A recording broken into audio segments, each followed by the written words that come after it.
unahitaji mambo matano. Cha kwanza, kuwa na uwezo wa kutengeneza fedha. Cha kwanza, kuwa na uwezo wa kupata fedha. Uchumi unahitaji mambo matano. Cha kwanza, kuwa na uhakika wa kutengeneza fedha, uhakika wa kupata fedha, uhakika wa kupata fedha, cha kwanza kuliko vyote. Cha pili, uwezo wa kuisimamia fedha. Cha kwanza, kuwa na uhakika wa kuipata fedha. Cha pili, kuwa na uwezo wa kuisimamia fedha. Cha tatu, kuwa na uwezo wa kutunza fedha. Uwezo wa kutunza fedha, uwezo wa kutunza fedha. Sio kila fedha inayokuja inaishia kupita kwako kama daraja kwenda kwa wengine. Kila fedha inayokuja kwako, pale kwenye kitabu cha Wakorinto wa pili sura ile ya 9 mstari ule wa 10 anasema, na yeye akupae mbegu na mkate. Kwenye kila fedha kuna mbegu, halafu kuna mkate. Mkate kwa ajili ya leo, mbegu kwa ajili ya kesho. Cha nne, fedha inahitaji uwe na uwezo wa kuizalisha. Mbegu ina tabia ya kuzaa. Biashara unayofanya ile faida unatakiwa ujenge uwezo wa kuizalisha ili iongezeke. Na cha mwisho, fedha inahitaji uiwekeze ikufanyie kazi kwa ajili ya maisha ya vizazi na vizazi, kwa ajili ya maisha ya miaka ijayo utakapozeeka, kwa ajili ya miaka ijayo utakapoishiwa nguvu, kwa ajili ya miaka ijayo utakapostaafu. Cha kwanza, uwezo wa kuipata kwa kufanya kazi au kwa kufanya biashara au kwa kuuza kipawa chako au kipaji chako au ujuzi wako. Cha pili, uhakika na uwezo wa kuisimamia.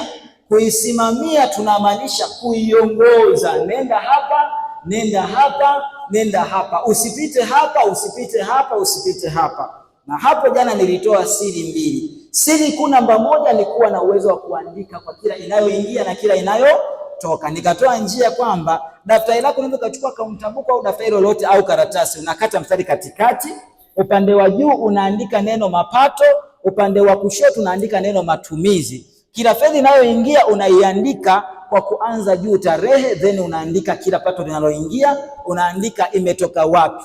10,000 faida ya biashara, 10,000 malipo labda ya deni, 10,000 zawadi, umepewa zawadi, 10,000 promotion, unaandika kila pesa imetoka wapi.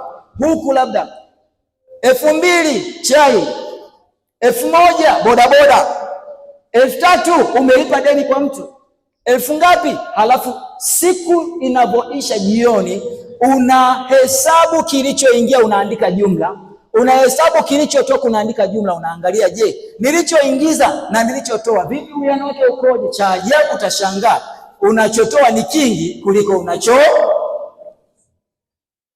na huwezi kujua hicho mpaka wewe umeandika. Unapokuwa unaishi kwa kutumia ile kanuni ya wahenga, mali bila daftari hupotea bila habari, na kuhakikishia utakuwa unajiona uko sawa sawa. Ili ukianza kuandika ndo utagundua mashimo yako wapi. Mtikise jirani yako, mwambie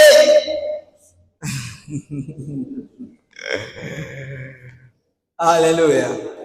Muulize, unajua fedha yako inaenda wapi? Muulize, unajua pesa zako zinaenda wapi?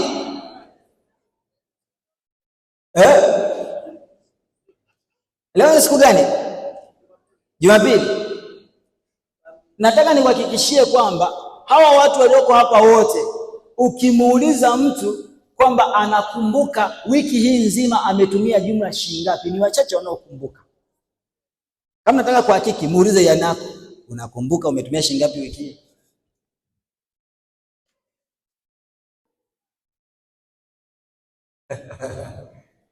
Haya, wale ambao ni waaminifu, ambao wakumbuki, tupunge mkono. Uaminifu kabisa. Unachokumbuka umetumia hela, ila usichokumbuka hukumbuki umetumia shilingi. Na hapo ndipo matatizo yanapoanzia. Manake pesa au mali bila daftari inapotea bila, na hapo ndipo ulipokamatwa. Mwambie jana yako, hapo ndipo ulipokamatwa. Kwenye kusimamia fedha, jana nilisema jitahidi kwa kila fedha unayoipata, kabla hujaanza matumizi yoyote, igawe kwanza mafungu. Hii itaenda huku, hii itaenda huku, hii itaenda huku. Na ukiweza, ikiwezekana, nunua nini? Bahasha. Dari utanunua kuandika kwa kutumia ile point ya kwanza, kinachoingia na kinachotoka. Bahasha unachukua ile fedha, ni mshahara au ni mapato, unagawa kwenye mafungu. Hili ni fungu kwa ajili labda ya sadaka na misaada. Hili ni fungu kwa ajili ya chakula, hakuna mtu kugusa nje na chakula, habari ya mahitaji ya nyumbani. Hili ni fungu kwa ajili labda ya kujiachia kidogo, kumwagilia moyo. Haleluya. Jamani, kumwagilia moyo sio dhambi. Amen. Kuenjoy sio? Mwambie jana yako, kuenjoy sio dhambi. Ziko anasa njema na anasa za dhambi, si ndio Kwani kula vizuri, kutembelea gari zuri, kuishi sehemu nzuri, jamani, hiyo inabariki haibariki? Kwani Mungu alituumba tuteseke? Bwana alituumba, na alipotuita alisema hivi, utamkumbuka Bwana Mungu wako kwa kuwa ndiye akupa nguvu ya kupata utajiri. Na anasema ukikubali na kutii, unakula nini? Sema, kuanzia leo nimekubali semina hii, niko tayari kufanyia kazi ili nile nyuma ya nchi. Kwa msingi huo tunakumbushana yale malengo matano ya semina. Namba 1 ni kujifunza. Amen. Namba 2 ni kuelewa. Usijifunze tu ukatoka hapo akili iko vile vile, ufahamu uko vile vile, mawazo yako vile vile. Wewe hujajifunza wala kuelewa, ila umevuruga akili yako kwa kuingiza taarifa zisizo na manufaa kwako. Maarifa yasiokuwa na msaada ni mzigo kwa ubongo wako. Kwa namba 1 kujifunza, namba 2 kuelewa, namba 3 kuamini. Unajua, unaambiwa hivi, ni rahisi kupata milioni 100 kuliko kuamini kwamba unaweza kupata milioni 100. Muulize jana, unaamini unaweza kupata milioni 100? Muulize tu. Unaamini unaweza kupata milioni 100? Muulize. Muulize. Unaamini? Sasa hii imani unayotuonesha nje, sasa ikikutana hii imani ya nje na ya ndani, wenda vinaweza vikapigana ngumi, kwa sababu ndani mbona nakwambia 100.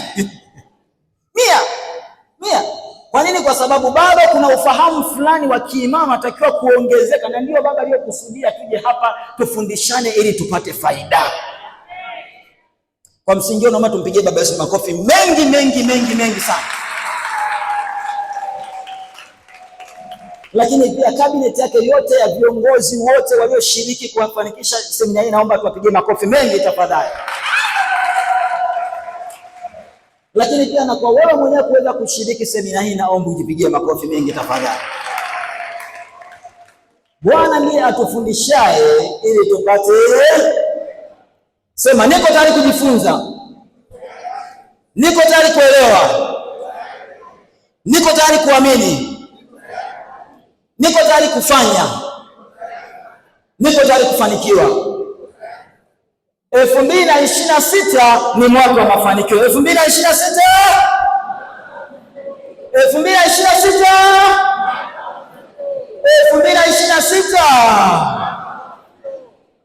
Sema, huu ni mwaka wangu. Haijaisha mpaka ishe. Mwambie jirani yako, huu ni mwaka wangu. Bado ninaweza kufanya jambo. Baada ya semina hii, maisha yangu hayatakuwa kama yalivyokuwa. Anayeamini hivyo ampigie Yesu makofi mengi sana.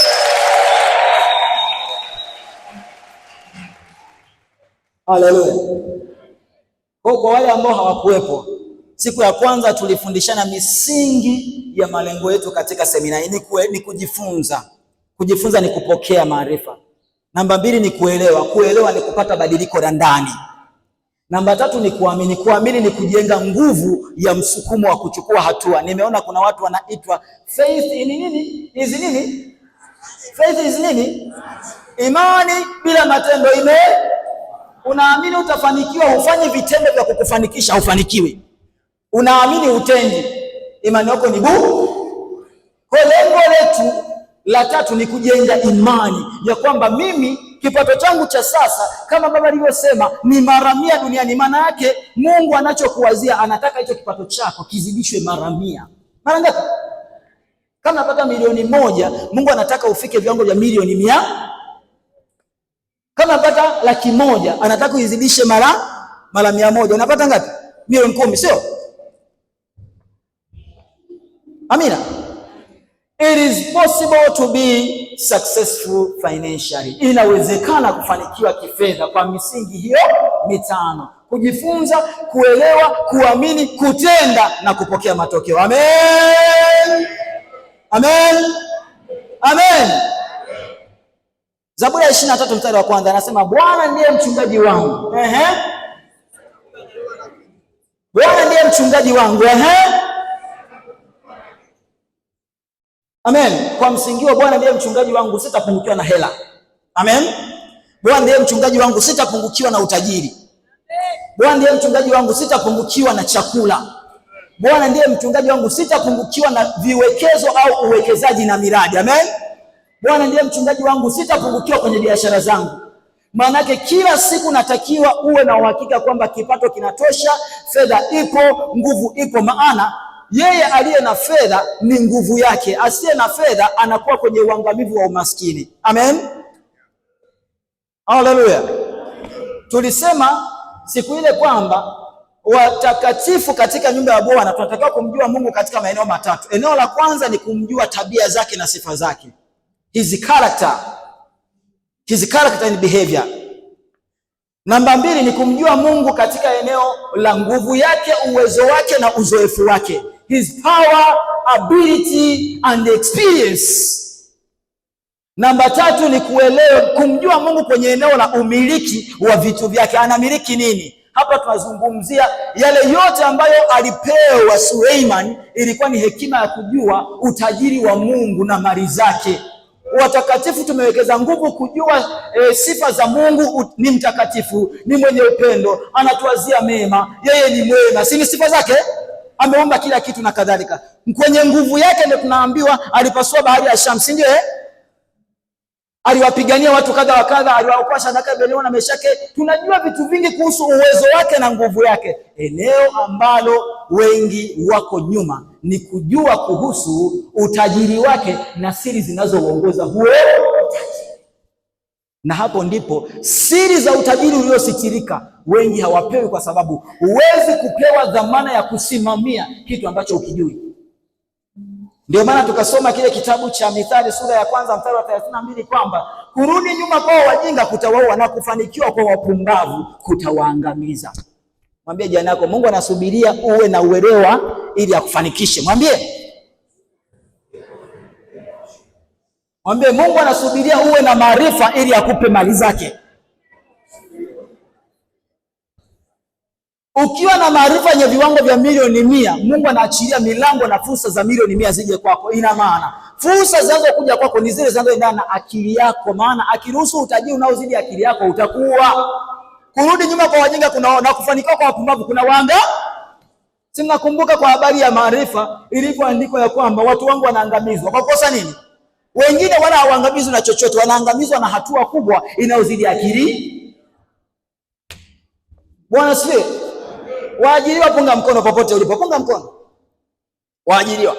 Haya, tukupe ile nafasi ya juu kwenye hiyo kampuni au hiyo taasisi uliyoajiriwa. Tukupe ile nafasi ya juu kabisa, ile nafasi ya juu tukupe uweze kuoperate kama na operate yule. Kampuni itastahimili au itaanguka? Uwezo wako tukikuvalisha vile viatu, unaweza ukavivaa, kampuni ikakua na kuongezeka, au itaanza kushuka taratibu na kuanguka. Walio wengi wakipewa nafasi ya juu inayozidi uwezo wao, ile nafasi inaanza kudidimia taratibu. Ndio maana naambiwa ukipewa fedha nyingi inayozidi akili yako, kitakachotokea ni nini? Fedha ile itapotea, utaanza kutoa zawadi, utatoa ofa, utanunua vitu, utatawanya. Ikifika ile fedha inaenda na akili yako, ndipo akitazinduka.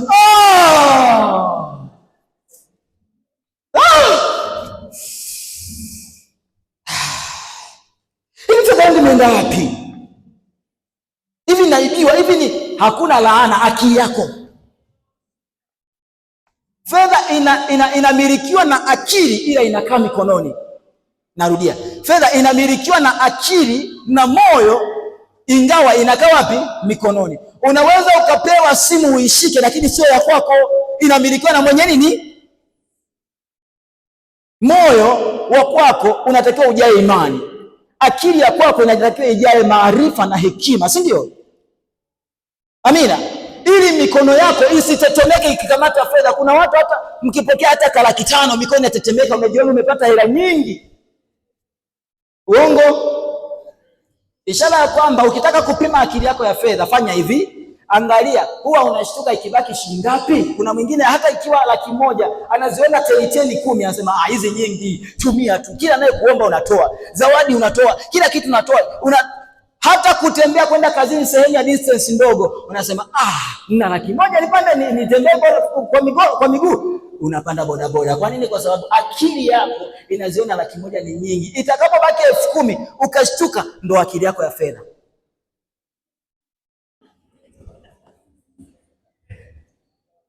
Haya, mkazie macho jirani yako, mkazie macho, muulize unashtuka ikibaki ngapi?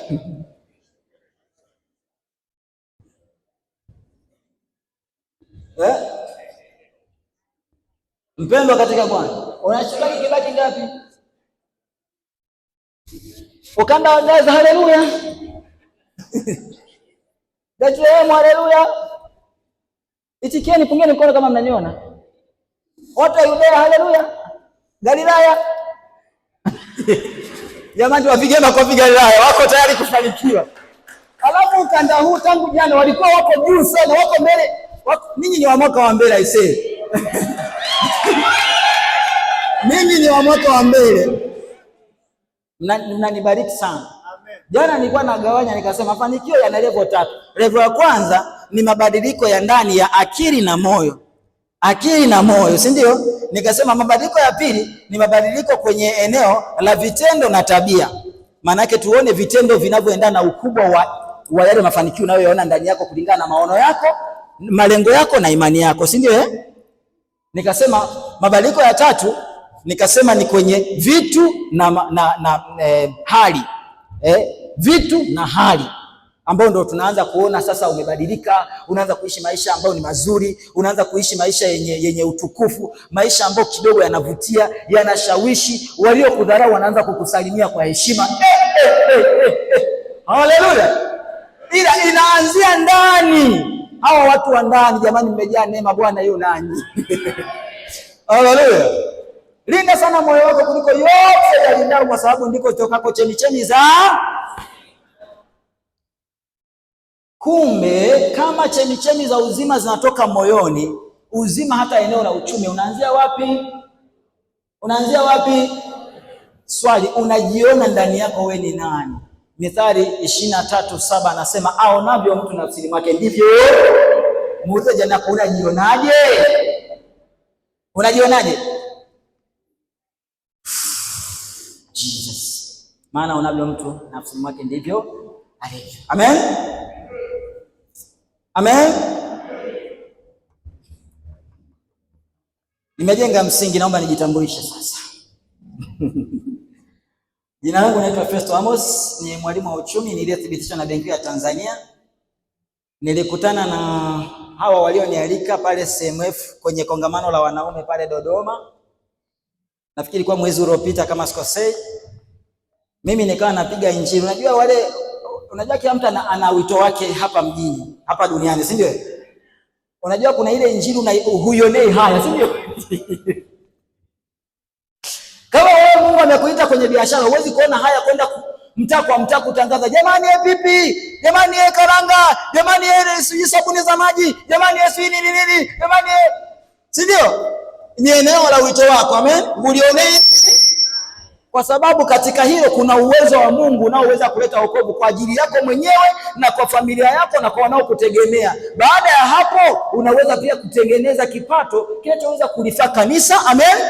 Kikawafaa pia watu wanaokuzunguka. Amen. Tuko sawa? Basi wakaona vema nije nizungumze nanyi. Nimezunguka mikoa zaidi ya 17 hapa Tanzania, makanisa zaidi ya 100. Sasa hivi itakuwa ni 100 kama na 15 hivi. Amen. Nafundisha vyombo vya habari kama vile TBC, TBC1, TBC Taifa, TBC FM, TBC zote, ITV, Azam TV, Channel 10, East Africa Radio, East African TV. Nimekuwa nikifanya utumishi huu ambao Bwana ameuweka ndani yangu kwa ajili ya kuwafikia wengi wapate kukombolewa, wapate faida katika uchumi. Amen. Nazipenda fedha, nampenda Mungu, lakini nauchukia umaskini. Wanaoniunga mkono kwamba hiyo ni njema sana, punga mkono. Amina. Nimeandika vitabu zaidi ya 10, vitabu 9 vinahusu uchumi tu. Amen. Lakini pia nitafanya huduma hizi mbili tangu maisha yangu haya mpaka kumaliza kwangu safari ya duniani. Nitakuwa nazungumza uchumi na fedha peke yake. Kila ninaposimama nitazungumza hicho. Kama nikiingia kwenye kampuni, nikiandikwa kwenye kampuni, juzi nilikuwa nafanya kazi na watu wa shirika la utangazaji Tanzania TBC, kabineti yao uongozi kuanzia viongozi wa juu mpaka watendakazi wa chini pale, kufundishana mambo ya uwekezaji. Kama miezi kama miwili nyuma nilikuwa nafundisha pia DAWASA. Watu wa DAWASA ni watu wa maji kwa upande wa mkoa wa Dar es Salaam na Pwani pale Morena hoteli ya kimataifa pale Morogoro. Huduma hii naifanya kwa sababu Mungu anapoona kuna mahali pana uhitaji, anainua mtu atakayeziba ule uhitaji. Amen. Eneo lako la wito ni lipi? Hilo eneo lina hela zako. Kwani ninapozunguka mikoani mnadhani naenda bure na kutoka bure? Palipo na watu hudumia watu toke bure kweli? Kwani hela ziko kwa viumbe gani duniani? Hela zinakaa kwa kila unapohudumia, unapogusa maisha ya watu, watagusa maisha yako. Amen. Mwambie jana yako, ukigusa maisha ya watu, watagusa maisha yako. Amina. Ukigusa mioyo ya watu, watagusa mifuko yako. Mahali moyo wa mtu unapoenda, pesa zinafuata. Ina maana ukitaka kuchokonoa mifuko ya mtu, chokonoa moyo wa mtu. Amen. Ina maana ridhisha watu kuwapa kitu wanachokitaka, na wewe watakupa unachoki. Toa huduma nzuri bora sana. Toa huduma nzuri na bora mpaka mtu aseme hakika niko tayari kwenda kukutangazia biashara yako hata kama hujanilipa. Wanaenda kukutangazia habari zako bure, hujawalipa, kwa sababu umewagusa mioyo, nao wanakupeleka mjini. Gusa watu mioyo, watakupeleka mjini. Amen. Tatua matatizo ya watu, watatulie shida zao. Angalia matatizo yanayowaumiza, nenda kawape suluhu. Amen. Hiyo ni wazo la biashara. Ni ama uwafurahishe sana au waondoe kwenye maumivu, watakupa hela. Hela zimejificha sehemu kuu mbili. Sehemu ya kwanza ni kwenye raha, sehemu ya pili ni kwenye maumivu. Angalia maumivu gani yanawatesa watu, tafuta bidhaa au huduma ya kwenda kuwaondoa kwenye nini maumivu. Niwaulizeni maswali. Kuna siku madaktari watakosa soko, semeni ukweli. Kuna siku madaktari watakosa soko? Kuna siku hawa watu wanaotusaidia kutusafisha kutoka sehemu moja kwenda nyingine, kwa sababu sisi hatuwezi kupaa kama malaika, au mbali kuna wenye mabawa. Haleluya. Watu wa Sumbawanga tupo.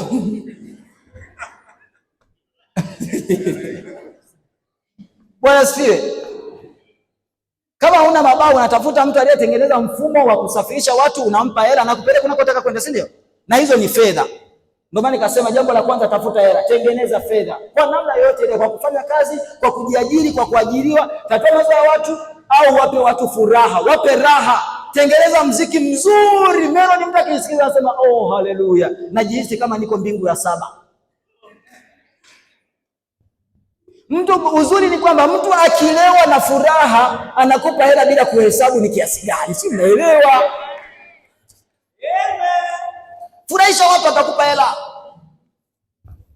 Unaona wachekeshaji siku hizi mtandaoni, wanapata madili makubwa makubwa, wanasaini mikataba mikubwa mikubwa, kwa sababu wanaburudisha watu. Watu wana stress sana ndani, ukute kuna vichekesho, kuna wachekeshaji, kuna comedian, wameviralia vipaji. Jamani, nyumbani mwa Bwana tunataka hivyo vipawa tena, maana maandiko yanasema Mithali 17:8, Mithali 17:8 anasema hivi, kipawa ni kitu cha thamani machoni pake aliye nacho, popote kinapogeuka kinafanikiwa. Maana yake kipaji hakina mipaka, popote kinapoenda kinafanyaje? Mimi nipeleke hata Ulaya, elimu ya fedha, nitapiga injili ya fedha, watu watanilipa hela. Ndio maana nikataa kuajiriwa, na mpaka sasa hivi cheti changu cha chuo bado kiko UDOM pale, zaidi ya miaka 6 sijaenda kukichukua, kwa sababu sina mpango wa kutuma ajira kokote. Niligundua hazina aliyonipa Mungu, hii hazina nikaigeuza kuwa biashara. Mpaka sasa hivi nanipeleka mikoa ni yoyote popote, na muda sio mrefu tutaanza kusomana kwenye ramani, huyo Ulaya huyo.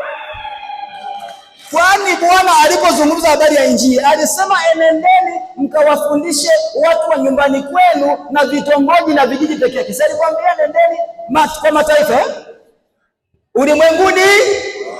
Biashara yako, mwambie jana yako, biashara yako ipeleke kimataifa. Huduma yako ipeleke kimataifa. Kama biashara yako hujapeleka mtandaoni, sijui kwa nini nimepita huku. Ila ngoja niende huku. Uenda huku kuna watu wangu. Bwana siwe. Sema hii ni ya kwangu. Siku hizi kuna walimu wanafundisha hiyo elimu mnayoifundisha madarasani ile, wanaifundisha kupitia mtandao. Wale watu ni rahisi kupata shule zenye malipo makubwa ikiwa wanaona potential yako ni kubwa. Kuna watu wana potential kubwa wanalipwa kidogo.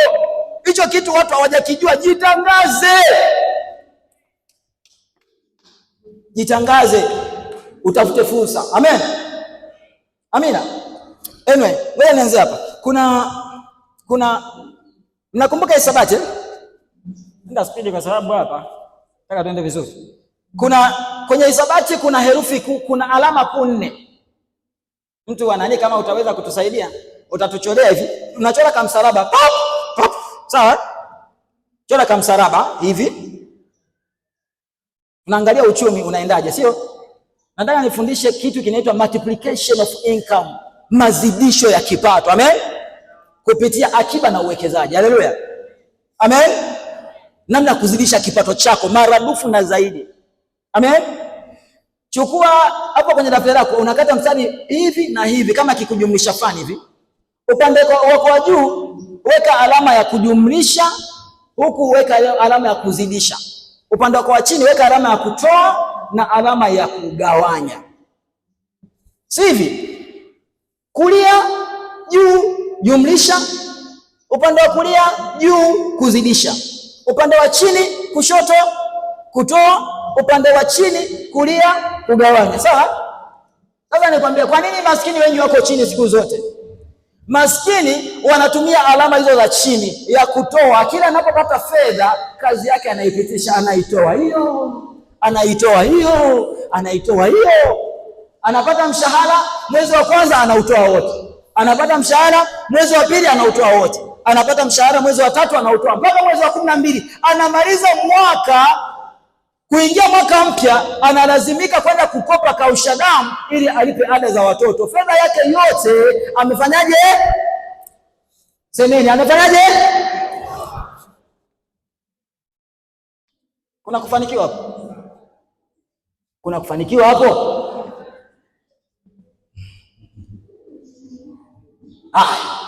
Hii alama ya pili ya huku ambayo ni kugawanya. Sawa? Maskini kila fedha anayoipata anaigawa hovyo hovyo huko, tawanya tawanya tawanya. Si unajua kadiri unavyozidi kugawanya inapungua Kadiri unavyozidi kugawanya inapungua. Na unaweza kugawanya ikafika hatua ya kwamba kwa 2 inaisha, kwa 2 inaisha. Umezikumbuka zile hesabu za kurahisisha Kwa 2 inakufa.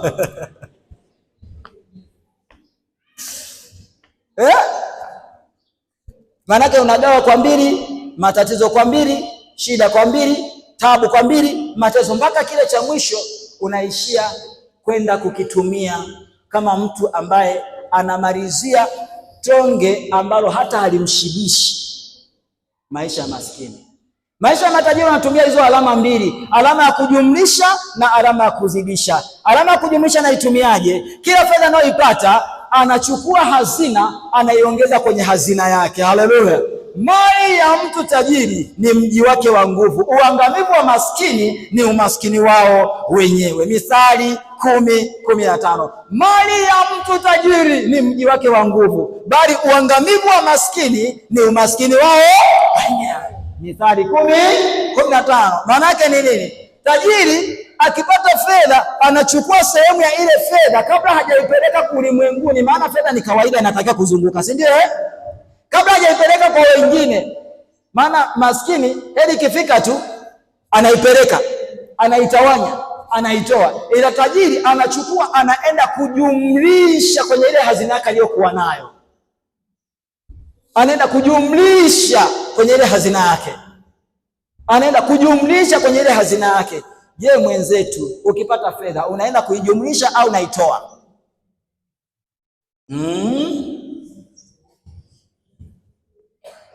Halo mbinguni. Halo mbinguni. Halo mbinguni. Nataka nini? Nataka nini? Nataka nini?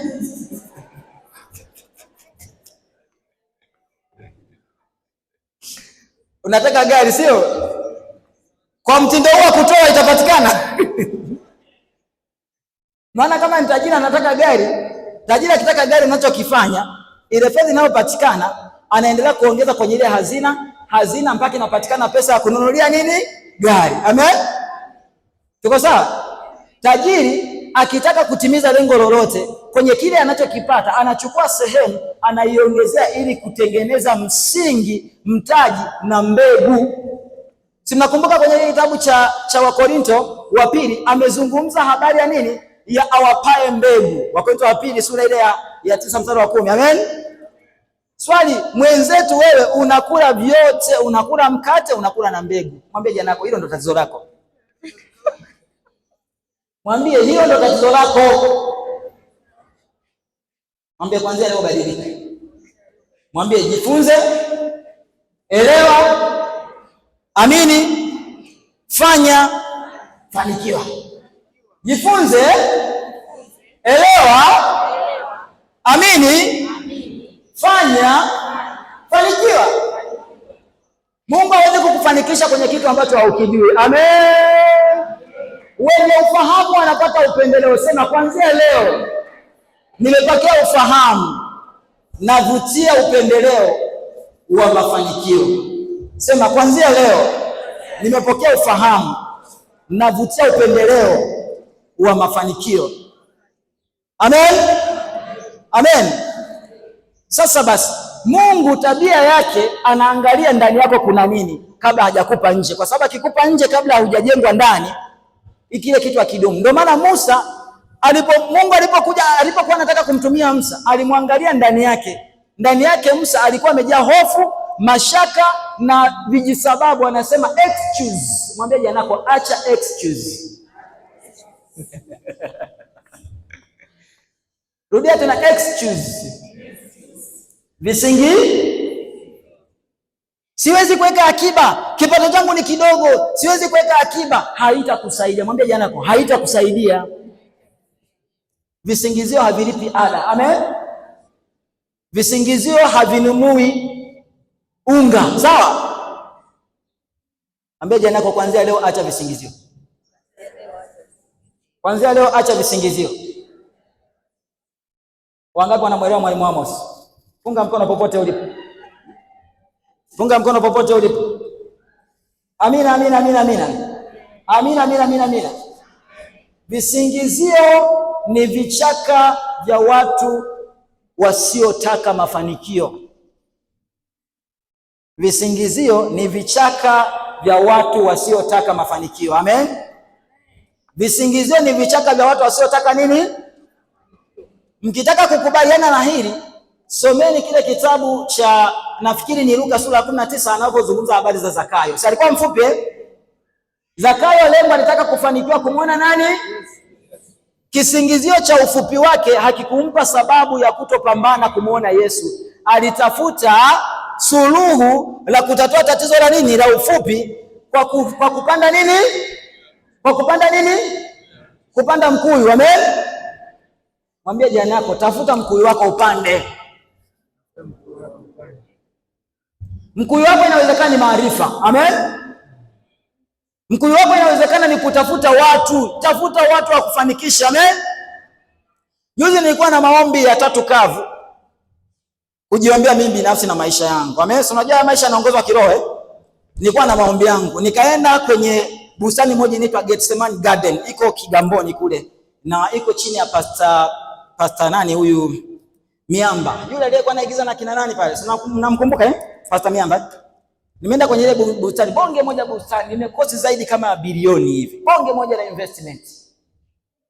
Nenda pale, kuna utulivu wa hali ya juu, wanakuja watu mpaka kutoka mataifa mbalimbali mpaka South Africa na kadhalika, kule kwenda kutafuta utulivu. Mle ukiingia tu, simu unaacha mapokezi, kila kitu electronics zote unaacha mapokezi, unaingia wewe na Biblia labda na vitabu tu. Kule ni tafakari, na hauruhusi kuongea na mtu yeyote mle ndani, ni wewe tu na Mungu wako.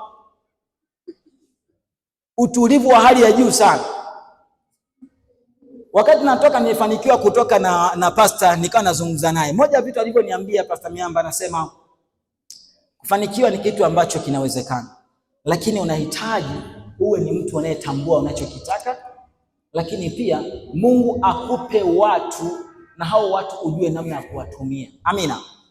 Mimi kuwepo hapa ni fursa, ninyi kuwepo hapa mbele yangu ni fursa. Mimi nikiwatumia ninyi vizuri, mnaweza mkanisaidia kunitangazia huduma ninayoitoa, nikawafikia watu wengine ambao mimi siwezi kuwafikia kwa sababu siwajui, si ndio? Mnaweza ninyi mkaenda kunisemea, mkanisemea mahali, watu wakapenda kile ninachokifanya, wakaniita nikaenda kufanya huduma sehemu mbalimbali, na hao ndio mafanikio yangu. Si mnanielewa vizuri?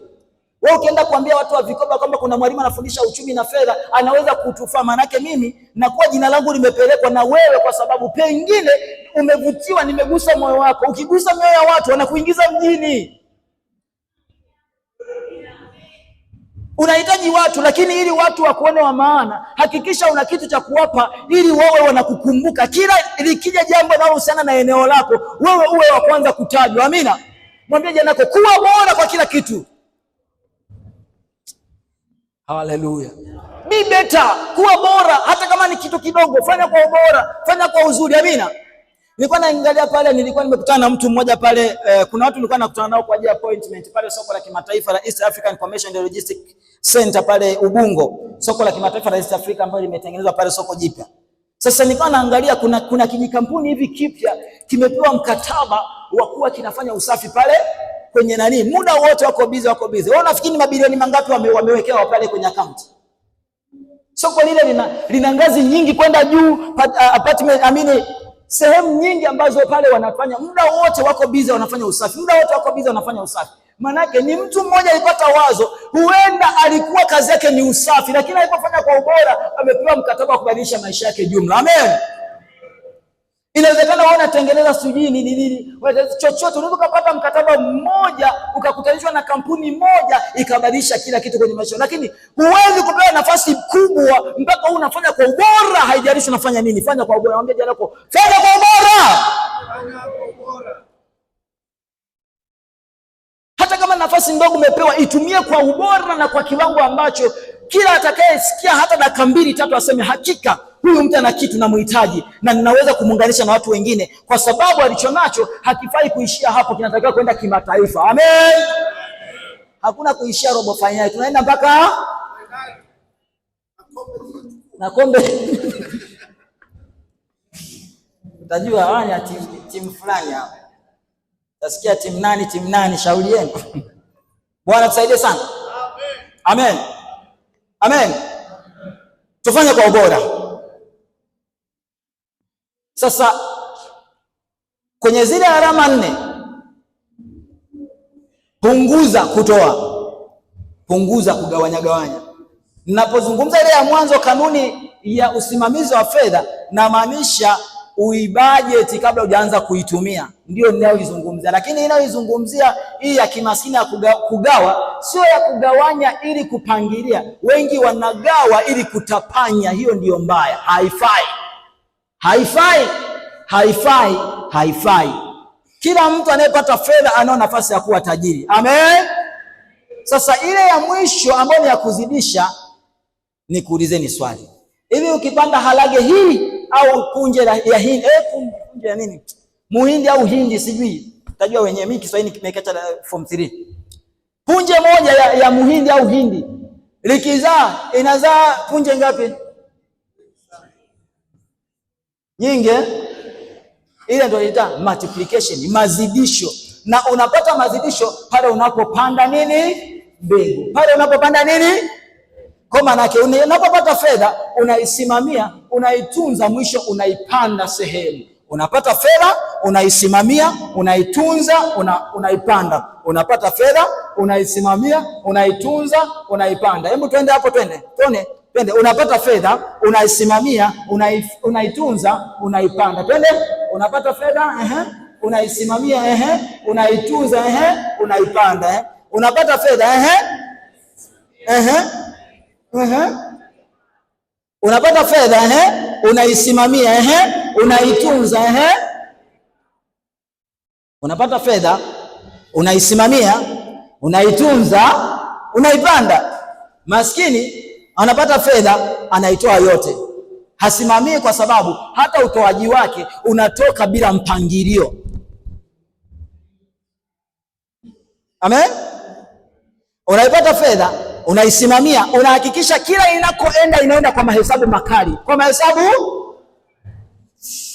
Amen. Kwa nini tunataka kutunza fedha? Tuangalie faida za kuweka akiba. Faida ya kuweka akiba, namba moja, faida akiba ni ulinzi. Faida za kuweka akiba, namba moja, akiba ni ulinzi. Akiba ni ulinzi. Akiba ni ulinzi, inaleta amani ya moyo na utulivu wa akili. Ukiwa na akiba kuna namna unajiamini, Si akiba ipo, si ndio? Yaani likija lolote, mtu mwenye akiba ni sawa na tofali la block ambalo limekauka vizuri, yenye simenti ya kutosha, ambalo ni ngumu sana kuivunja, na ikikuangukia umeisha. Amen. Tofali la block. Mtu asiweka akiba ni sawa na kipande cha udongo mbichi ambacho ukikikanyaga kinasambaratika. Vipi mwenzetu, wewe tofali la block au udongo mbichi?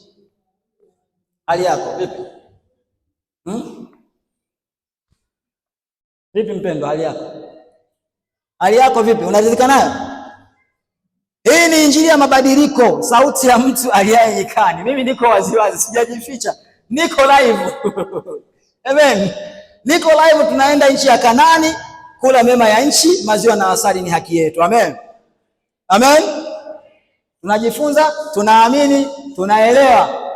Tunajifunza, tunaelewa, tunaamini, tunafanya vitendo ili tupate mafanikio. Haleluya. Mwambie jirani yako, hakikisha unapiga hatua. Namba mbili, akiba hukuwezesha kutatua tatizo lolote. Matatizo ni utisho kwa wasio na akiba, ila matatizo ni fursa kwa wenye nini? Akiba. Amen. Namba tatu, akiba inatuepusha na madeni yasiyo na ulazima. Baba akasema kuhusu madeni. Akiba inatuepusha na madeni yasiyo na ulazima. Ukipata changamoto yoyote ukiwa na akiba, unaitatua bila tatizo. Si ndio? Amen.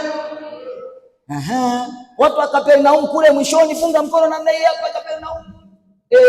Funga mkono bwana. Hivi tuko wote. Backbenchers. Walioko backbenchers wote kule nyuma, naomba mnipungie mkono nione kama tuko pamoja. Funga mkono. Sawa. Vipi, mnanielewa Tuko sawa Safi sana.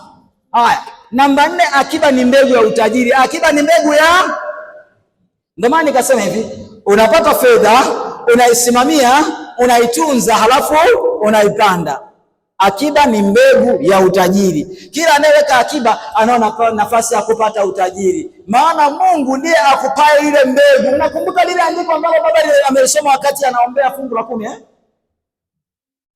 Na yule mwenye kukupa awapae mbegu na mkate.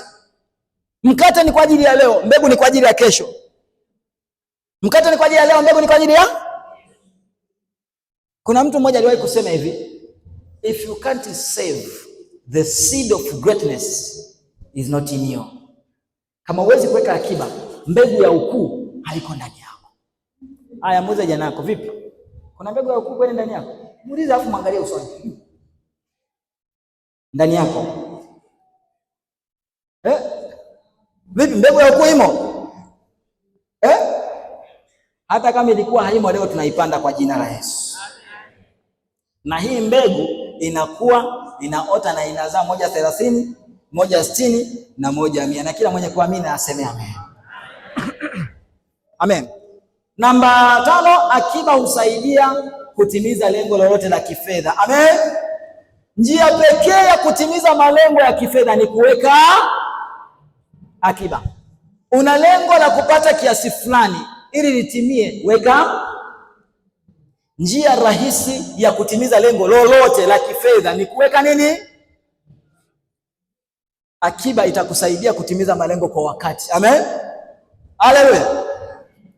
Lakini pia akiba husaidia kunufaika na fursa za dharura. Akiba husaidia kunufaika na fursa za dharura. Unakutana na mtu anauza kiwanja chenye thamani ya milioni 15, ila yeye amepatwa na shida. Anaiuza labda milioni 2, milioni 3. Ulikuwa na akiba yako milioni 3, milioni 5. Kile kiwanja inageuka ni fursa kwako. Unaweza kununua leo, alafu kaenda kuuza ndani ya wiki 2, wiki 3, mwezi, ukapata hata milioni 10, ukatengeneza faida. Matatizo ya wengine ya kutoweka akiba yamegeuka fursa kwa wanaoweka. Huyu ameelewa, mpigeni makofi mengi huyo mama huyo hapa. Ukitenda vyema utapata nini? Kibali. Safi. Injili wanapokea wengi, ila wanaookolewa ni Mwambie jirani yako, hakikisha haupitwi na injili hii. Hii ni injili ya kuwafanikisha watu kiuchumi. Amen. Kila mtu apige injili yake. Amen. Yesu anasema kwamba chakula changu ndicho hiki, niatende mapenzi yake aliyenipeleka. Yaani sio kila mtu mapenzi aliyempeleka Yesu ndio yale. Kila mtu ana mapenzi yaliyompeleka duniani, si ndio? Na kumtumikia Mungu ni kuwatumikia watu. Uongo? Haya, kuna mahali utaenda kumhudumia Bwana Yesu mezani, kwamba kuna meza ya kwenda kumwandalia chakula, supu sijui na nini na nini na nani huku mnapika nani. Kuna wengine inasemekana wanakula yule mnyama anaitwaje yule? Mbwa ambaye inasemekana ana soko sana huku ni nani? Hiyo ni tusi au ni kweli? Amen. Amen. Yesu hali hivyo vitu. Ili useme mtumikia Yesu, watumikie watu wake. Na unawatumikia watu wake katika eneo gani? Eneo la wito wako. Mzigo ulionao ndani yako ugeuze kuwa biashara na ulifanye kwa nguvu zako zote. Safi. Na yeye basi tumpigie makofi kwa kupiga makofi. Okay. Akiba inaweza kutumika kama mtaji wa biashara au uwekezaji. Okay, sawa. Kanuni za kuweka akiba. Kanuni kuu naomba, ziko nyingi lakini naomba niwape kanuni kuu moja. Nikimbizane na muda wangu hapa bado dakika chache sana. Kanuni kuu ya kuweka akiba ni hii: jilipe mwenyewe kwanza. Weka akiba kabla hujafanya matumizi yoyote. Weka akiba kabla hujafanya matumizi. Sasa hapa tunapata kanuni mbili. Kanuni ya kimaskini na kanuni ya kitajiri. Kanuni ya kimaskini nasema, nikipata fedha nitatatua matatizo yangu yote kwanza, itakapobaki ndipo nitaweka akiba. Kanuni ya kitajiri nasema, matatizo ni mengi, shida ni nyingi, mahitaji ni mengi. Nikichukua hela nikaipeleka kabla sijatenga, haitatosha na sitaweka akiba. Kwa hiyo, ili niweze kuweka akiba, natunza kwanza akiba, ndipo nachukua ile inayobaki na ipeleka kwenye matumizi. Amen. Save before spending. Don't spend and expect to save. Save before spending. Tunza kabla hujatumia, usitumie ukitarajia utatunza, hautunzi. Haya, nani aliwahi kwenda sokoni, ameenda labda na hela nyingi kidogo, malengo yake ilikuwa ni kununua vitu labda nusu ya ile fedha au hata robo au sehemu ndogo ya ile fedha, ila alipofika sokoni au mjini akajikuta ametumia hela yote, akarudi bila kitu. Ile mtokee hiyo kitu, nyosha mkono, funga mkono. Tupo wengi tupo wengi kumbe tuko wengi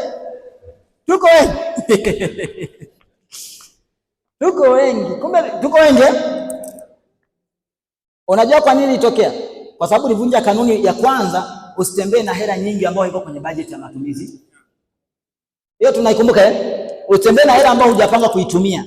Itunze, iwe sehemu salama kwa ajili ya malengo maalum. Tembea na hela iliyoko kwenye mpango. Yakija yoyote, hata kama ni mazuri, yanakuvutia, yako nje na malengo, sema hapana. Matajiri wana uwezo wa kusema hapana hata kwa vitu vizuri. Maskini kwa kila kitu kizuri anasema ndio. Haya ndugu yetu, hizo ndio zimekufikisha wapi mpaka leo?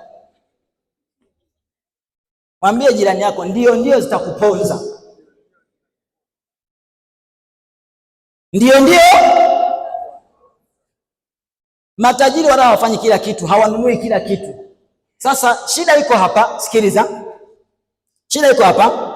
Maskini wanafanya kila kitu kizuri, matajiri wanafanya kitu sahihi.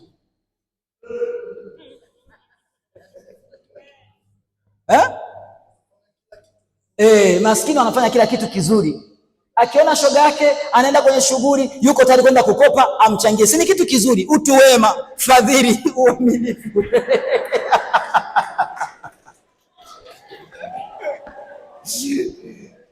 Si ni kitu kizuri Hicho kitu ni sahihi kwako kwa wakati huo, ni sahihi kwa bajeti yako, ni sahihi kwa kipato chako. Kuna mtu yuko tayari kujinyima, ateseke, atoe msaada, alafu abaka ananung'unika. Hiyo ni baraka au umejirani mwenyewe? Rosimanda anasema umejimaliza mwenyewe. Kwa nini? Kwa ujinga wako. Sema kwanza, leo nimejifunza, nimeelewa, nimeamini, nafanyia kazi ili nifanikiwe. Sawa.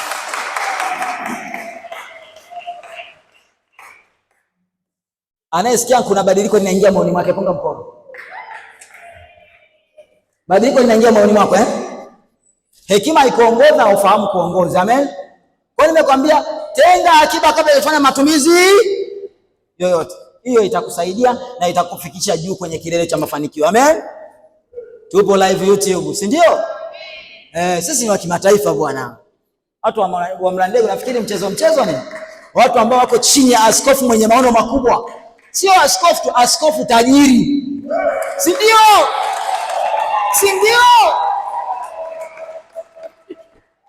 Si ndio? Alivyo baba ndivyo walivyo. Ndio maana leo tutajifunza habari za utajiri, na siri hizi zinaenda kuinua matajiri wengi humu ndani. Na nimeambiwa mwaka huu mmetangaziwa. Unajua kule walitangaziwa kwamba huu mwaka mtaangamia wote wana wa Israeli. Ila sisi wote tumetangaziwa tunafanikiwa kiuchumi, tunatoboa. Na hii ndizo siri za kutoboa kwetu. Kila atakayezifuata lazima apige hatua. Amen. Amen. Haleluya. Hiyo ndo kanuni kuu nimekwambia. Tenga akiba yako kabla hujafanya matumizi. Tenga akiba yako kabla hujafanya matumizi yoyote. Lakini pia unaweza kaongezea kwamba ukitaka kuweka akiba, anza kidogo. Kama ulikuwa hujawahi kuanza, anza kidogo jamani. Yaani usiende kama vile mafanikio sio jambo la kufanya siku moja, ni kufanya kwa mwendelezo, taratibu mpaka unajenga tabia, mwisho wa siku unajengeka, unaimarika, unafika huko juu kileleni. Amen. Amen. Huwezi kupanda mlima Kilimanjaro kwa kutoka bondeni kule chini na kuruka tu umefika. Ndugu yangu, wewe umekuwa mchawi au? Ndio maana ukitoboa haraka tunajiuliza wewe mwenzetu umefikaje? Au ndio wewe umeanza kuwa mjenzi huru, free mason nini, sivyo? tutakuita, tutakufuatilia tutakufuatilia. Hauweki akiba, unasema utafanikiwa, tutakufuatilia. Sawa? Unapata mshahara, unakula hela yote, siku zote uko kwenye madeni na unasema una ndoto za kimafanikio. Zitatoka wapi? Tutakufuatilia. Tutakufuatilia. Na huu ni msako. Nimeambia baba ana mpango wa kuwafuatilia kila mmoja. Semina hii umehudhuria semina, ujaja na notebook, huandiki na una mpango wa kufanikiwa kwenye haya maono ya 2026, tutakufuatilia na saa yako iko karibu. Hautajificha siku zote, tutakufuatilia. Ni kijana umemaliza chuo, uko nyumbani unakula vyakula vya bure, unafurahia tu, huhangaishi akili yako, unanenepeana tu, tutakufuatilia. Uko sawa?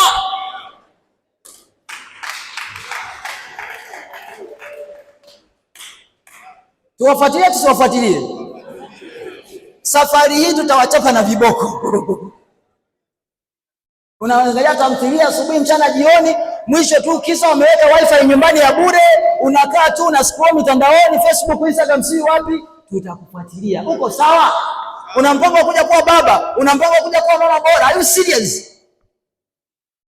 Fuatiliwe hapa. Tutawafuatilia.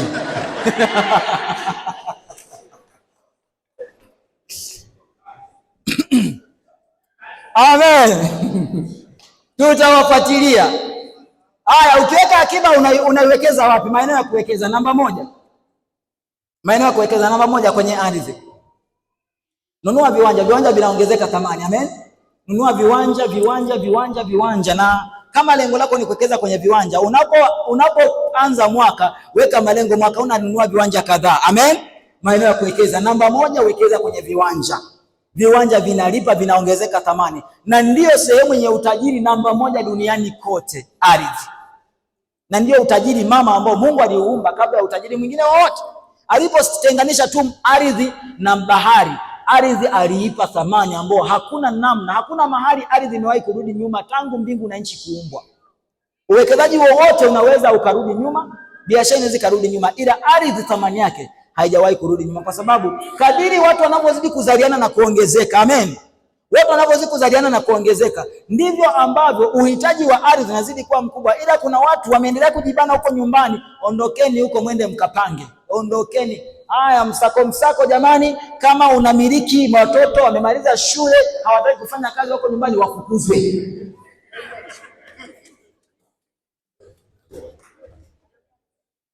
Wafukuzwe, unawalemaza, unawalemaza. Safi. Vipi hiyo, ipitishwe isipitishwe? Wabunge na watu wenye mafanikio, ipite isipite?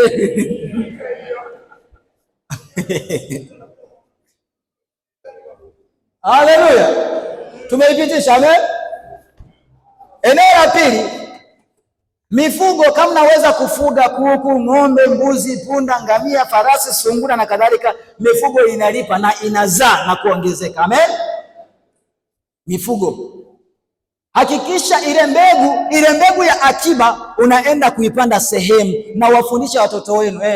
Ngoja niguse na hapa. Jamani, watoto, kwa nini wengi wanapata changamoto kufanikiwa kwa wakati? Ni kwa sababu tangu wanapozidi kukua ukubwani, tangu wanapozaliwa, anakuwa akipewa. Hajawahi kupelekwa kwenye sehemu unapofanyia kazi aone kazi inafanyikaje. Hajawahi kupelekwa kwenye miradi ya uwekezaji ili aone jinsi fedha inazalishwa. Hajawahi kufundishwa wala kuelekezwa wala kukarishwa kuambiwa fedha ni muhimu na wewe unatakiwa umiliki fedha. Aanze kuizoea fedha mapema. Halafu anamaliza chuo akiwa na miaka 20 ngapi huko. Tabia za kimaskini na utegemezi zilijengwa kwa zaidi ya miaka 20. Mnataka afanikiwe ndani ya mwaka mmoja. Afanikiwe hiyo.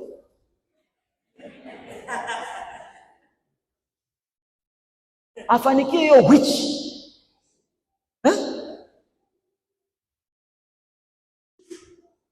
Yaani kivipi? Yaani kivipi sasa? Yaani inawezekanaje? Yaani mtu ulishamjengea utegemezi. Unajua, kwa mfano hata alichukuliwa ndege tai, yai lake liliokotwa shambani, akawekwa kwenye pamoja na mayai ya kuku. Alivyototolewa akawa amezoeshwa kuishi kwa kutembea tu, mpaka alipokuwa mkubwa akaendelea kutembea. Alipokutana na tai mwenzake, akaona tai anatembea na kuku, akamwambia, ndugu yetu tai, mbona wewe huruki? Akasema, mimi nilizaliwa hivi hivi, naona wenzangu wanatembea hivi hivi na mimi natembeaga tu hivi hivi. Kilichomwokoa ni pale aliposhikwa na kupelekwa na kurushwa juu. Alipoenda kuanguka akakumbuka nina mabawa. Alipoanza kuruka akagundua kumbe anaweza kuruka.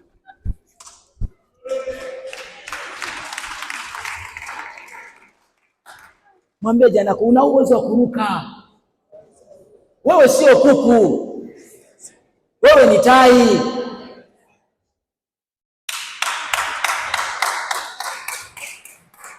Amina. Uchumi unasubiria tu uanze kuwekeza. Mbona vitu vitafunguka?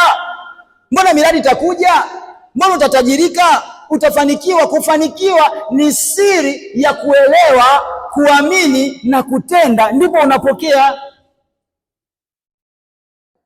Kila mtu anaweza kufanikiwa akiamua kufanya kazi na kuchukua hatua na kufanya uwekezaji. Amen. Eneo lingine ni uwekezaji kwenye hisa, hatifungani na UTT.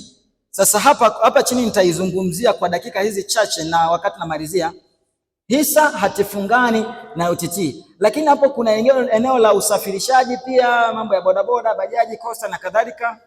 Kuna kukodisha vitu, vyombo vya muziki, vitambaa na vitu vyovyote vinavyokodishwa, unaweza ukawekeza huko. Lakini kuna kitu hapa nataka ukielewe. Kuna uwekezaji unaitwa UTT AMIS. Wangapi wamewahi kusikia UTT AMIS? UTT AMIS. Nilikuwa naangalia namna ambavyo mimi nitatengeneza bilioni 4 ndani ya miaka 30. Mimi right now nikijumlisha maana yake miaka 30 nitakuwa nimefika mahali fulani. Sasa nikasema hivi, kuanzia leo nikianza kuweka milioni moja kila mwezi, nikagundua ndani ya miaka 30 nitakuwa nimetengeneza bilioni 4.5 kupitia UTT AMIS.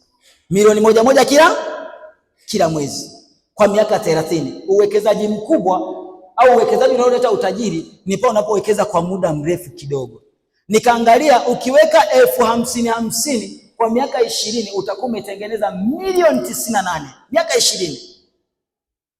Nikaangalia ukiweka 100,000 kwa miaka 20 kupitia hiyo UTT utakuwa umetengeneza milioni 197 miaka 20. Kwa nini nilifanya hiyo hesabu? Nilikuwa nawafundisha wafanyakazi fulani, nikawa tunapiga hesabu, tukachukua sample ya mtu mmoja ambaye alisema akistaafu amebakiza miaka 20 kustaafu. Nikamwambia, hivi kwa miaka hii iliyobakia utastaafu ukiwa na utajiri kiasi gani? Tukapiga hesabu, tukawa tunakadiria, tunaweka. Kuna mfumo ambao unaweza ukakadiria. Naomba nikupe hiyo kanuni, utaenda kuifanyia kazi. Andika hapo, unaingia Google, unaandika neno UTT AMIS calculator. Google unaandika UTT AMIS calculator.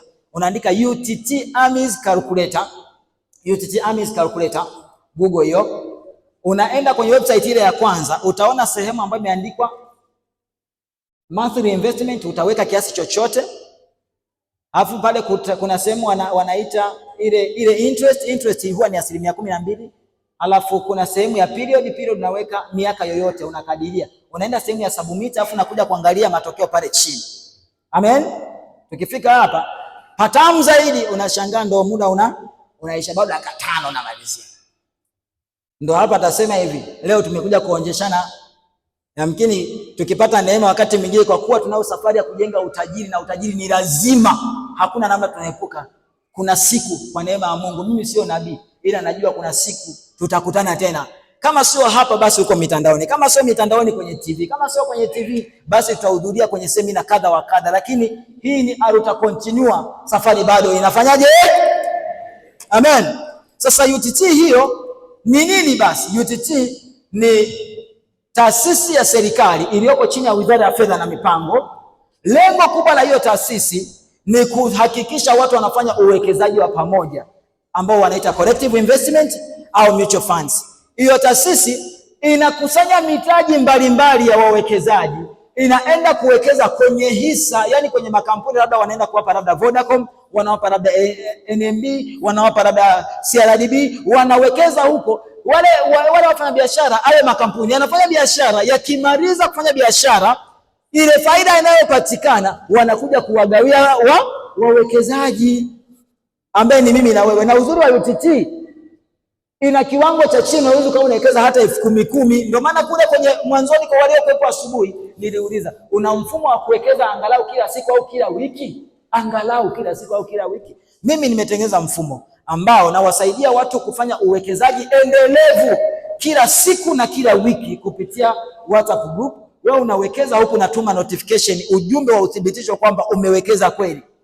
Ukiingia kule, ikitokea umechagua, ni mfumo unachagua ama uwekeze kila siku au kila wiki. Ikitokea hujawekeza kwa siku, ulichagua mfumo wa kila siku, siku ikipita hujawekeza, ni adhabu. Adhabu ni 5,000 unalipa.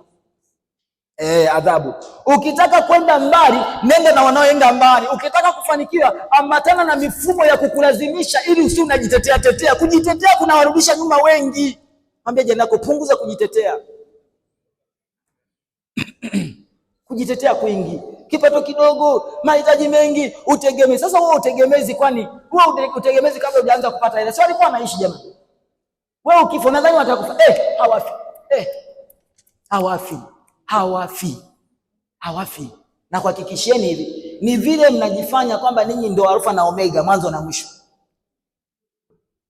Mnataka kumsaidia Mungu majukumu. Mungu hajawahi kuomba msaada wa mwanadamu kwa ajili ya kutimiza majukumu yake ya kuwapa chakula viumbe wake. Haijawahi tokea. Unajipendekeza. Tumwambie jana kupunguza kujipendekeza. Mwambie punguza kujipendekeza. Unakusanya ndugu wa mjomba, shangazi, anko, wote unawabeba. Kwa kipato gani? Hebu tuseme ukweli, kwa kipato gani ndugu yangu? Kwa kipato gani? Kwa kipato gani? Ni wema huo? Wema usizidi uwezo. Na kwanza niseme nisiseme? Tunakombolewa ili tufanikiwe. Amen. Haleluya. Lakini pia hiyo UTT ina mifuko 6. Kuna mfuko wa umoja, mfuko wa wekeza maisha, mfuko wa jikimu, mfuko wa watoto, mfuko wa ukwasi, mfuko wa hatifungani. Uzuri hii UTT pia nimeielezea kwenye hiki kitabu cha Kipato Endelevu. Ninachelea, muda wangu sio rafiki sana. Namna ya kuwekeza UTT, unatumia menu *150 *82, unaingia pale unajisajili *150 *82. Na wish kama mtu ungetuprojectia pale ili watu wapige picha, wewe wanaweza kupiga picha, maana muda wetu bado dakika 1 si 2. Tungepata ile presentation.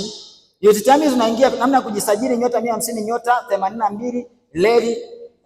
Unajisajili pale, watakuletea taarifa, unajaza taarifa zako, tarehe ya kuzaliwa na kadhalika, then unachagua mfuko. Sasa kama hauelewi, itabidi utafute kwanza mtu akukusaidia, ingawa unaweza ukafika kwenye ofisi zao. Bahati mbaya hapa Iringa hawana ofisi, ila huwa wanatumia ofisi za CRDB kwa ajili ya usajili. Wanakupa form unajaza, ila unaanza kujisajili huko kwa aina mbili. Kuna kujisajili kupitia mfumo wao, hiyo nyota ngapi, lakini unaenda kukamilisha usajili kwa kwenda ofisini kwao au kwenye branches yoyote ya CRDB wanakupa, unaweza kujisajili. Amen.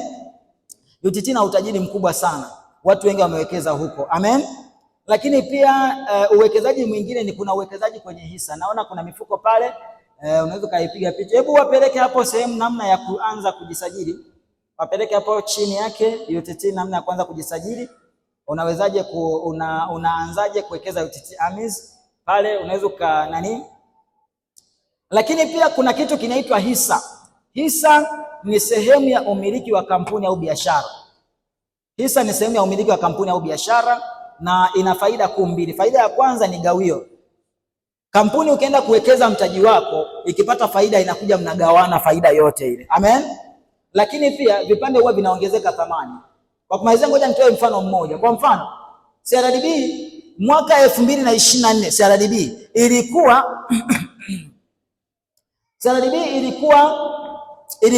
ina 2024 thamani ya mfuko mmoja, thamani ya hisa moja ilikuwa inacheza kwenye 600 700, lakini sasa hivi mfuko mmoja unacheza 2800 CRDB. lakini NMB 2024 ilikuwa inacheza hisa moja ilikuwa ni 4500. Sasa hivi juzi nilikuwa naangalia ilikuwa imefikia 16750. Angalia kama ulikuwa unamiliki hisa 10,000 au hisa 100,000, umetajirika kwa kiwango gani? Si unaelewa eh? Maanake utajiri kwenye hisa unapatikana aidha kwa kuongezeka thamani ya hisa au kwa kupata lile nini, gawio. Amen. Lakini kwenye kanuni za kuwekeza kwa wind up, kanuni za kuwekeza namna ya kuwekeza pia kwenye hisa, unaingia Play Store au App Store au Play Store. Kwenye simu yako una download kitu kinaitwa hisa kiganjani au DSE hisa kiganjani. DSE hisa kiganjani, unajisajili huko. Kama unashinda tunaweza tukawasiliana pia nikaweza kukusaidia. Then baada ya kujisajili huko unaweza ukaanza kununua hisa za kampuni yoyote, ila huwa tunasisitiza mambo yafuatayo unapotaka kuwekeza. Kanuni za kufanya uwekezaji: namba 1, wekeza kwenye kitu unachokijua. Wekeza kwenye maarifa kabla hujawekeza fedha. Cha pili, hakikisha usalama wa mtaji wako kwanza. Ndio maana mwanzo niliwaambia unaweza ukarekodi ili uweze kwenda kusikiliza peke yako. Amen. Cha kwanza, wekeza kwenye maarifa kabla hujawekeza fedha yoyote. Cha pili, hakikisha usalama wa mtaji kabla hujafikiria nini? Hujafikiria faida. Cha tatu, wekeza sehemu ambayo ina faida. Wekeza sehemu yenye faida ili mtaji wako uweze kukua na kuongezeka. Lakini pia wekeza kwa malengo na kwa mikakati. Hakikisha unakuwa na mpango maalum wa kuwekeza na kwa mkakati. Mkakati ni pamoja na kusema kila mwezi haupiti kwenye kile ninachokipata lazima nitenge sehemu fulani kwa ajili ya nini? Ya uwekezaji. Amen. Yeye awapae mbegu na mkate, usisahau mbegu. Amen. Lakini pia tambua kwamba uwekezaji wenye faida kubwa hufanyika kwa muda mrefu. Ndio maana nikawapea mfano wa calculation ya miaka 20 mpaka 30. Amen. Amina. Hivi unajua ukiwekeza ukapata hizo bilioni 4 kwa mfano, bilioni 4 plus, una uhakika wa kuingiza zaidi ya milioni 40 kila mwezi hata bila kufanya kazi yoyote. Chukulia miaka 20 au 30 ijayo, uwe unaingiza mpaka milioni 30, 40 bila kufanya kazi yoyote kila mwezi. Utateseka? Amen. Haya, mwisho kabisa, jifunze kuwekeza faida ya mtaji na faida ya faida. Faida ya kwanza ya uwekezaji, usiile, iwekeze tena. Faida ya kwanza ya biashara, usiile, iwekeze kwanza, ili biashara izidi kuzidisha, kuzaliana, kuongezeka. Watu wengi wanawekeza wakitarajia kuendesha maisha kwa kutumia faida ya uwekezaji. Hilo ni kosa. Amen. Naona katiba anakuja. Haya. Asanteni sana kwa kunisikiliza. Jina langu naitwa Festo Amos. Kama mnavyoona hapo, kauli mbiu yangu ni hapa: learn more and live a great life. Jifunze zaidi ili kupanua wigo wa kufanikiwa zaidi, ndipo utaishi maisha makubwa. Unaweza ukanifollow Instagram Festo_Amos_TZ, YouTube Festo Amos, Facebook Festo S Amos, na presentation hii yote uzuri utaipata, tumeirecord, nitaipeleka YouTube kwenye account yangu ya Festo Amos. Lakini pia Facebook ni Festo S Amos. WhatsApp ni namba hii hapa. Naomba kila atakayenitumia ujumbe WhatsApp, na vitabu tutapata jamani, wale watakao wahi, lakini maana tuko wengi huenda visitoshe, kwa watakao wahi itakuwa nzuri. Namba yangu ni 0766 amwandiki Amen. Namba yangu 0766 0766 18 13 67 0766 18 13 67. Hakikisha unanitumia message ili ni save jina lako. 0766 18 13 67 0766 18 13 67. Ni Festo Amos, kijana, namshukuru Mungu. Marital status bado sijaoa, ila nitaoa kwa neema ya Mungu. Amen. Nani ajuaye, huenda nikawa mkwe wenu mndani. Amen. Unaweza ukajikuta kumbe mama mkufunzi yuko humu. Amen.